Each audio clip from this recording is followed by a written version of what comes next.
Hey guys, Falcon here. Welcome to my first official walkthrough video on FOB Infiltration for Metal Gear Solid 5. Just a couple things to note up front. Be advised that this vid will only cover the basics of FOB Infiltration and will not include anything related to defense or how to build up security on your FOB. That subject deserves an entirely separate video, so you can expect a follow-up to this vid at some point where I'll delve more into the fundamentals of how to maximize your own FOB's defensive capabilities. For now, though, let's get started by exploring the basics of FOB infiltration, beginning with an overview of stealth. So, what exactly is stealth? Stealth is, in its simplest form, using tactics that catch your enemy off guard while giving you the advantage of being able to move and strike without being seen. Another even simpler way of putting it is this: stealth is winning with surprise. Using stealth means that you aren't as reliant on pure combat skill or firepower to gain the edge. You use invisibility to your advantage, you time your actions carefully, you employ unconventional methods or the environment to master your enemy, and above all else, you strike with precision. Stealth serves as the polar opposite of assault-based tactics because, unlike assault, you aren't exposing yourself to the enemy, and you're not pitting your maximum effort against his. Instead, you are slowly and carefully hacking away at him, focusing on his weaknesses and only targeting those obstacles that have to be removed in order for you to succeed. And unlike assault, stealth isn't about killing all of your enemies. Instead, it's about finding a more covert approach to complete your objective. In Metal Gear Solid, stealth is the name of the game, better than 90% of the time, as you're typically outmatched by your enemy. So using your best discretion, you must constantly assess your situation and be able to adjust on the fly.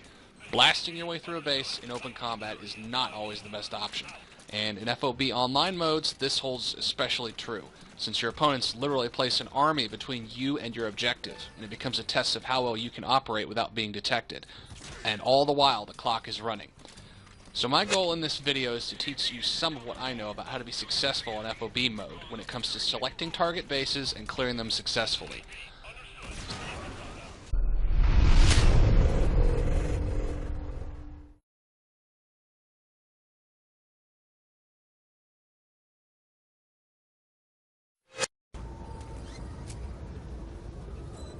Let's talk about how to actually go about selecting a target, starting with the reason why you'd even want to think twice about who you're going to attack.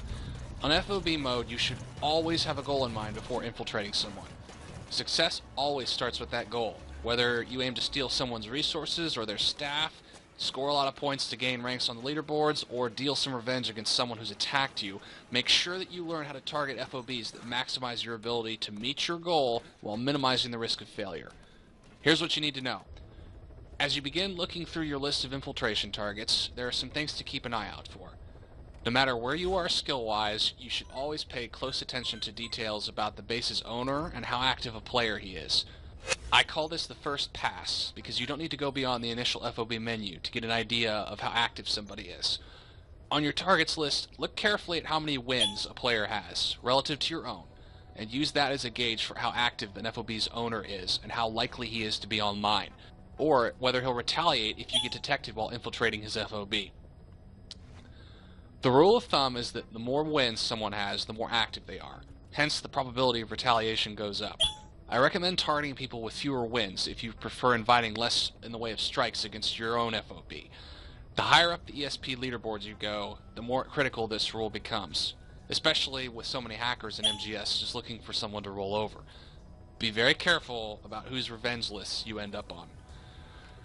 Next, and arguably the most important step in assessing a potential target, is to determine whether or not the base's owner is actually online. You can bring up somebody's Steam profile by tapping G in-game, and assuming their profile is not private, you'll know at a glance whether or not your target is in-game and can receive an alert once you go in. Personally, I don't make a habit of attacking players who have private profiles, because when you start getting higher up the leaderboards, more players will know that they're being scouted, and so they hide their profiles to prevent people from catching them while they're offline. Of course, there are ways to get around this, but those aren't always reliable. So I'll tell you again that it's better to avoid targets with private profiles. Also be aware that reconning someone over Steam won't account for their allies, who can easily rush in and defend if you get spotted. Once you find a target who doesn't have a try-hard number of wins and who's not in-game, Then you can move on to assessing your target FOB's strength and isolating strategic weak points in the defenses. MGS5's base building system is very complex, but there's a reason why that's a good thing. Considering how much a single player has to keep tabs on in order to be an effective base manager, there are plenty of opportunities to slip up and leave something important exposed. For example, the most common weakness I look for in a base is incomplete platforms. Whenever you find someone who has fewer than 4 platforms in any part of their base, or they're in the process of constructing one, you should always look at that like it's a neon sign that says, "Attack me!" because the level of difficulty multiplies with each additional platform. There's a vast difference between infiltrating a base with 2 plats and a base with 4. Everything changes, from the number of guards and drones to the amount of time you have to clear each platform. And whenever your goal is to reach someone's core quickly, or with the least amount of hassle, always look for incomplete platforms as your starting point, especially if you're trying to rescue captured staff from a rival PF. There's nothing funnier to me than when someone abducts a bunch of my security troops while he's still building his base, because I'm able to rescue everyone by just waltzing into the core of his incomplete platforms, without all the hassle of navigating 4 fully loaded platforms. So in short, the biggest strategic weak point is an incomplete base. Be sure to remember that when considering how secure your own FOB really is. Now, when it comes to other weaknesses, I always look at 3 key stats on my target's FOB. The skill level of his troops, the type of weapons they're using, and the grade level of their equipment. This helps me envision how tough it's going to be once I get on the ground, based on my past experiences with different combinations of enemy troops. And common sense definitely applies here, because the higher each stat category is, the greater the challenge you can expect. Each stat affects a different dimension of the base defense, and there are things to watch out for. For example, a staff skill rating above S shouldn't be taken lightly. The same applies to an equipment grade rating over 7, because that will affect how much damage the guards can take and dish out. Lastly, while the weaponry stat might seem trivial to some people, I will say that there's a vast difference between infiltrating a base guarded by guys with assault rifles and a base that's guarded by snipers. Be mindful of your enemy's strengths and let your own experiences inform your assessment. If your instinct is to not attack, then don't freaking attack. If you absolutely must go into a base that's tougher than what you're used to, make sure you break out your best equipment and prepare as much as possible before going in. Also, be aware that a target FOB's level of security can affect the rewards you earn by reaching the core. Higher levels mean better rewards, so if you want more volunteers or bonus resources, aim high. Alright, now that we've covered the essentials on selecting and scouting targets, it's time to talk about how to execute the infiltration itself, and the tactics and styles that come into play beyond the first pass and the follow-up recon. There are 3 main styles of infiltration. Each one is tailored to different skill sets, and designed to give an advantage for different circumstances. In FOB mode, knowing when to employ the right style can be the difference between a slick win and a bloody loss.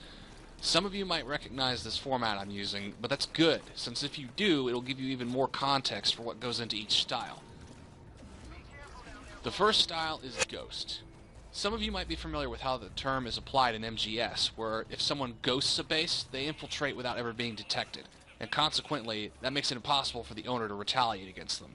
A ghost player's tactics revolve around never being detected or even spotted if they can help it. Typically, they try to make use of evasionary or diversionary tactics to get around guards or move them out of the way. If they ever engage guards, they use non-lethal methods to subdue them, and either Fulton them out or leave them unconscious so they can press forward. For ghosts, nothing is worse than being detected, since their loadout will always be geared more towards stealth than defense.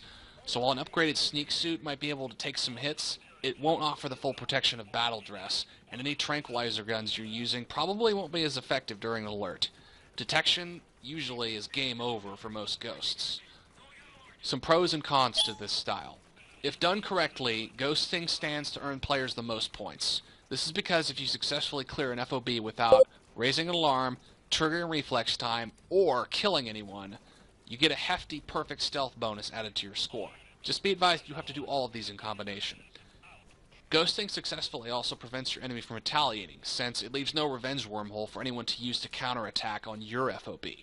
On the downside, ghosting can be the slowest of all the styles, because often, not getting spotted requires slower movement or extra time spent to get around guards or divert them, in addition to cleaning up any trails of unconscious bodies or doing whatever is necessary to leave no trace. There's also less in the way of fringe benefits, since you won't be able to harvest many resources or weaponry from enemy FOBs. As a ghost, most of your focus will go towards reaching the core without getting caught, and that leaves less time to go and Fulton things out or deal with guards that might be protecting them. Next up, we have what's called the Panther style. Whenever I infiltrate enemy FOBs, this is my go-to better than half the time. Why, you ask? Because it's basically more aggressive ghosting, meaning lethal force is now on the table. While avoiding detection is still the top priority, going Panther mode on a base is more about making a path than finding one. Any guards in the way are now targets rather than obstacles, so eliminating them with silenced weaponry and carefully placed headshots speeds things up significantly. But it also increases the risk of detection. The trade-off, however, is that unlike ghosting, being detected as a Panther isn't an instant game over. Instead, it's just a cue to change gears and fight back until it's possible to vanish and let the alert end. Here's the pro and con breakdown. For the most part, the Panther style allows for faster base clearing than ghosting. It can be much more thorough too, since as a Panther, you can choose to target resource containers or even clear entire platforms to earn points and Fulton stuff out. One key drawback is while it can be more efficient, Panthering doesn't offer the same ESP payout as ghosting, since using lethal force forfeits any perfect stealth bonus, regardless of whether you're ever spotted. There's also a higher risk of detection, because killing enemies in your path can attract more attention than going around or diverting them. I prefer this style for its flexibility and balance between ghosting and the third style, which is assault. Going full assault mode in FOB basically translates to going weapons free. You hit hard from the start and clear out any and all obstacles between you and the core, and never mind any combat alerts because you have heavy armor and weapons to tank damage and dish it back twofold. It goes without saying that this style is 100% lethal, since knocking people out gives them a chance to wake up later and rejoin the fight to bring you down. If time is short, or your objective is to just reach the core platform, or if you actually think you can kill everyone before time runs out, then assault might be the best option. As before, some pros and cons. Of all three styles, assault can be the fastest, if it's executed correctly. It's the most thorough, too, since clearing one or more platforms in a base is mandatory, to say nothing of whatever you decide to destroy or steal along the way. It does, however, usually return the least amount of points, since you lose any no alert, reflex, or non-lethal bonuses, and killing FOB security forces does cost heroism, so be aware that there's a price to use this style. Lastly, you should know that Assault has a higher risk of failure than the other styles because of how it changes the game into an open combat situation, making it incumbent on you to kill everyone or reach your objective before time runs out. I don't recommend this style except for a handful of situations, like all-out revenge plays, or attempting to snatch and grab nukes from an FOB you can't otherwise clear. Now then, there are two factors that should go into determining your style beyond purely your skills as a player. You should always be mindful of what your goal is, and also consider how strong the enemy's base is. If you're good at stealth and only care about taking enemy staff, but you don't want to be on someone's retaliation list for a month, you might want to try ghosting. If you aren't as concerned about being hit back and would like to focus on collecting resources, or if you don't like wasting time, try Panther. Likewise, if you normally blast your way through everyone, but are up against a high-tier base with skilled guards and lots of security, you might tone down from Assault and try a Panther approach. The combination of your circumstances will always be unique, but your ability to recognize which style will lend you the greatest advantage will make or break your success. Feel free to check out some of my footage illustrating each style of FOB infiltration.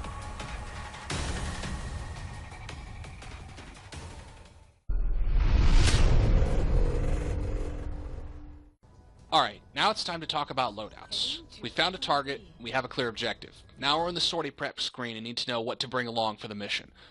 First things first, I want to make it clear as day that regardless of what your style is or your situation, when it comes to equipment, your preference should always trump your style.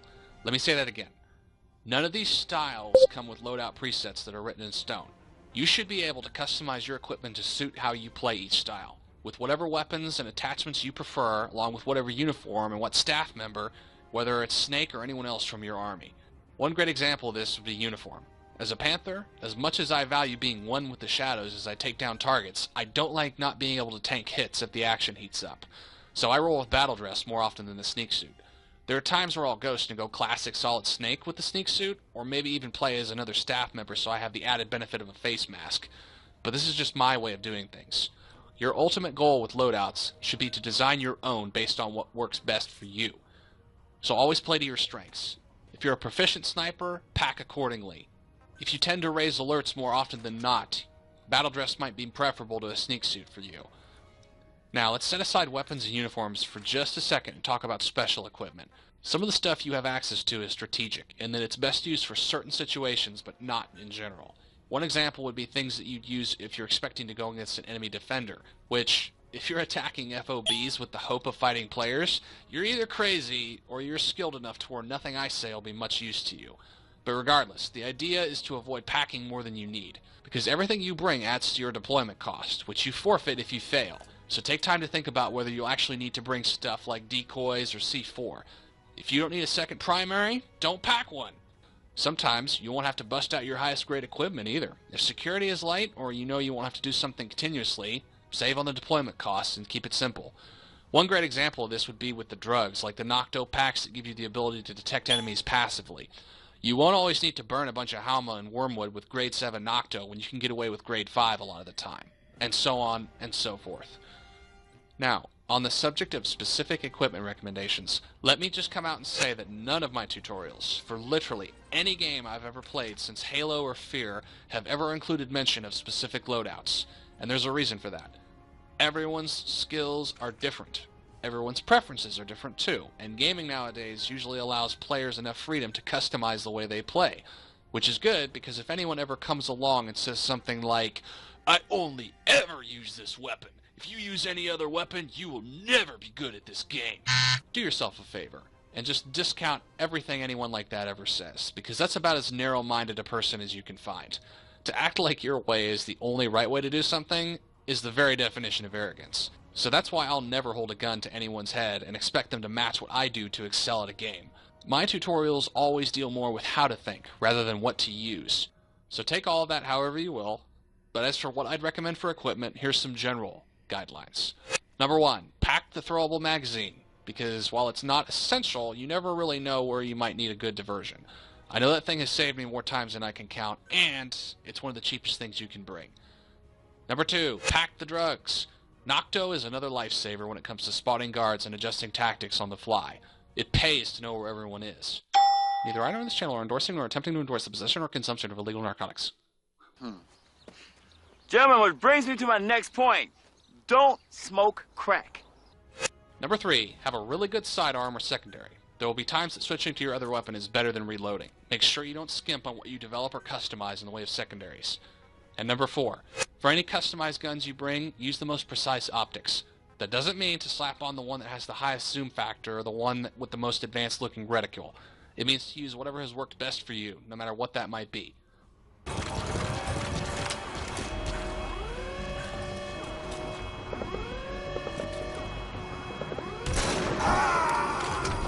Okay, let's move on and talk more about specific tactics. None of these pertain to any style in particular, but serve more as pro tips for how to be successful no matter what. Whenever you first deploy, you have about 5 seconds of spawn protection. That's enough time to get yourself up to the main deck and on your way to the next platform. And no mines or guards can affect you in that window, so take advantage of it. Keep an eye out for guards in weird places. The AI in MGS is notorious for being able to spot you in the most ridiculous ways.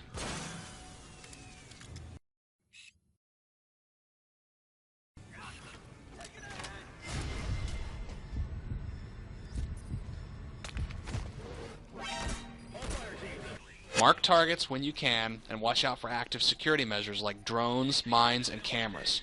Also, beware of the all-powerful snipers on Overwatch.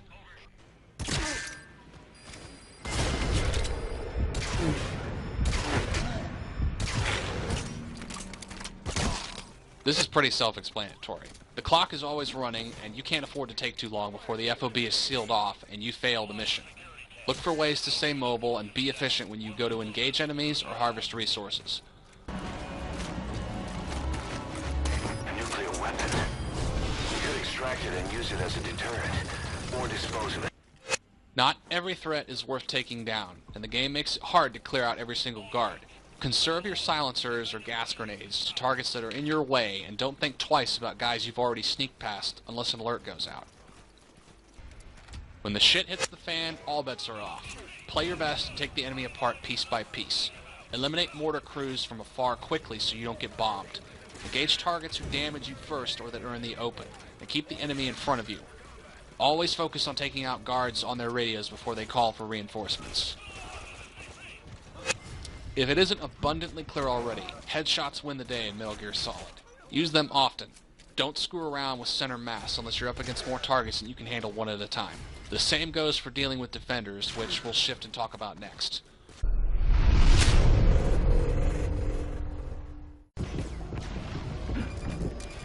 There will be times when the base owner catches you in the act of infiltrating his FOB and comes to defend it and kill you. As totally one-sided as these engagements can be, it's still possible to overcome the odds and win, or at least avoid going out like a punk. Here's some pro tips. Unlike a normal infiltration where time is the enemy, the arrival of a defender resets the clock and adds a few extra minutes, so don't worry about using reckless speed to clear platforms, because the game is basically over once the defender takes you down. And since he has infinite respawns and a lot of guards helping him, the odds are stacked pretty high against you winning, unless you've cleared most of the platforms. But even then, be aware that you have extra time to plan your moves, and force the defender to fight you on your terms rather than his. Rushing an FOB defender is a great way to get spotted or killed, so the smart move is to eliminate any guards in your vicinity and set traps if at all possible. Turn one of his platforms into an arena where it can be you versus him, mano a mano, instead of charging guns blazing towards the core plat where he has his home field advantage. Here are 3 basic takedown techniques, each one suitable for fighting a defender at a different range. Ranged headshots can be simply sniping the defender in the face from long distances, or you can use what I call the 2-step takedown, where you use a heavy sniper to shoot his legs out from under him, then snap a second shot into his head to finish him off. This little trick has worked surprisingly well for me, even against some of the game's top players. Mid-ranged engagements can get chaotic fast, since a lot of defenders like to use heavy weapons and armor to chew guys like you up before you ever even get a shot off. In this situation, sleep or stun grenades are your friends, and it's not considered a scrub move to use a rifle-mounted grenade launcher. Your opponent has many advantages as the defender, and if he chooses, he can turn you into his own personal points farm. So don't feel obliged to play nice. Overkill. When it comes to close quarters engagements, beating a defender with CQC is usually a contest decided by who has better internet. If you manage to get lucky and land a combo, don't waste any time faulting your opponent or finishing him off with a headshot. Grabbing him and slitting his throat is probably the safest move though, since the only way you can screw that up is if you don't stab him fast enough. Getting back to our pro tips, as your bout with a defender progresses, you shouldn't become so focused on the enemy player that you forget about the FOB security guards or the automated defenses. If the opportunity presents itself for you to eliminate additional guards or defenses, then take it. Doing so gives you points back that you risk losing when going against a defender, and it also tips the scales back in your favor. If you successfully eliminate a defender, don't waste any time pressing your attack against his forces. At most, you'll have around 30 seconds to gain ground or eliminate other targets before he respawns, so make the most of it. Better than 90% of the time, a defender's arrival signals the infiltration as a failure, even if your main objective wasn't reaching the core. Don't lose heart if you go down, and be ready to respond after the action concludes, just in case the defender decides to use his new revenge wormhole to come attack you right after protecting his FOB. Alright, now let's change gears again and talk about training. FOB mode is designed to be difficult, but there are ways you can hone your infiltration skills in between raids on enemy bases. Using your supporters' bases to train on can be a great investment of your time, especially if you have supporters with stronger bases than what you're used to infiltrating. Take time to train often on their platforms and experiment with new techniques or equipment. There's no deployment cost to train, and you don't risk any loss of ESP or retaliation wormholes. Just be aware that sometimes the owner might come in to defend, so you might make them aware before beginning your training. Event FOBs are like part-time jobs. You put in effort and you get rewarded for it. Every event mission comes with a set of mission tasks. The more you complete, the more points you earn, and if you complete all the tasks, you usually get a bonus. Sometimes you can also get free espionage from the events, but the most important rewards are the exclusive blueprints for weapons you can't get anywhere else. One last thing to keep in mind with training is that just like anything else, getting good requires lots of practice. The more you train, the sharper your skills will be, and and the better your odds of meeting your goals in FOB mode. Who knows? You might even do well on the leaderboards if you set your mind to it. As we start winding down, here are a few random tips that don't really apply to any part of the meta, but will help you perform better overall. If you're going against a really tough base, deploying an FOB unit ahead of your infiltration can do a lot to loosen up the enemy defenses. When deploying a unit, you decide what to strike and how hard, which can do things like increase reflex time or reduce the number of guards or the strength of their equipment. Be warned, though, that using these doesn't come cheaply, and you should only deploy one if you know you can't handle the base any other way. Playing a staff with lower combat ranks increases the score multiplier for espionage that you can earn during an infiltration.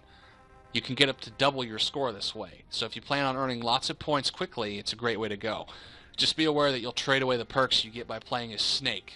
So things like faster run speed, quick reloads, and better damage resistance, all that's gone. I don't recommend doing this when hitting high-level FOBs, since the trade-off just isn't worth it. Now, when it comes to infiltrating different platforms, there will always be a different kind of challenge with each one. For example, some have choke points on the way to the core that make it difficult to pass unseen without neutralizing enemies. The command platform is the worst for this, since you have to watch out constantly for guards patrolling at different levels all around the core entrance. On the flip side, probably the easiest platform will be the base development or the medical, since enemies have less cover and it's easier to have them bunch up for a multi-takedown or just divert them and go around. Some of the harder platforms are ones like Intel or R&D, where there's lots of verticality and you have to be careful as you push up. Command is by far the toughest though, and this is for good reason, since it's the platform you'll be attacking if you try to snatch nukes from an FOB. Speaking of nukes, whether you choose to steal warheads for the fun of it so you can disarm them, or if you're like me and you swipe them so that you can build up your arsenal without having to shell out 50,000 heroism each time, along with a ton of demon points being added to your karma, you should always use an extra measure of caution when attacking a nuclear FOB, since guards will get a special alert the instant you arrive, and any FOB units you send in can't reduce the grade of equipment the guards are using. You also have to make it all the way to the core platform to secure the warheads, and if you don't move fast, you won't have the time to make it there and escape. Nuclear FOBs can be some of the hardest targets in MGS, so don't take them lightly. Now let's look briefly at what you need to know about blockade times. You're surely already aware that the amount of time you have to infiltrate an FOB is determined by the level of the owner's security team. Over time, you can begin to get a sense of how long your window is, even if you're still making your first pass on possible targets. Usually the number of personnel ranked S or higher will give you a good indication on the likelihood that your target has a high-level security team. If a player has more than 1,500 staff ranked S or higher, then the chances are high that his blockade window is 10 minutes. Although, beyond the first pass, there are some things to look out for that can tell you a lot more about blockade time. Any player that has fewer than 3 complete FOBs, unless they have all S+ or S++ staff, cannot achieve a level 99 security team, and hence their blockade time will be more than 10 minutes. So any player with 1 or 2 FOBs you can safely consider as easy targets, compared to someone with 3 or 4. Conversely, players with all 4 FOBs maxed out on all platforms almost certainly have a level 99 security team, and so you can expect a 10-minute window when infiltrating them. Anytime you have more than 10 minutes, you can take advantage of the extra time to collect resources. Just be sure to keep an eye on the clock, and be aware that it takes, on average, between 60 and 90 seconds to run full sprint from the insertion point to the core. Even if you clear all 4 platforms, you can still run out of time. Don't do that to yourself.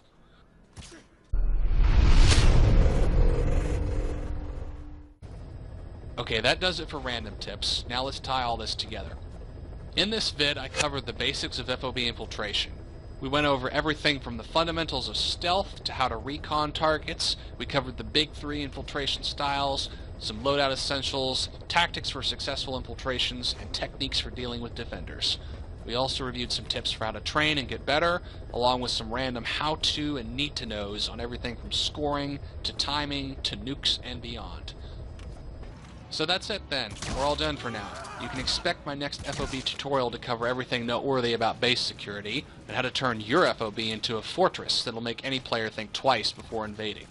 If you found this video useful, drop a like and subscribe. If there's something I missed or that you'd like to know more about, feel free to leave a comment. Thank you all so very much for watching. If you liked what you saw, stand by for more. Falcon out.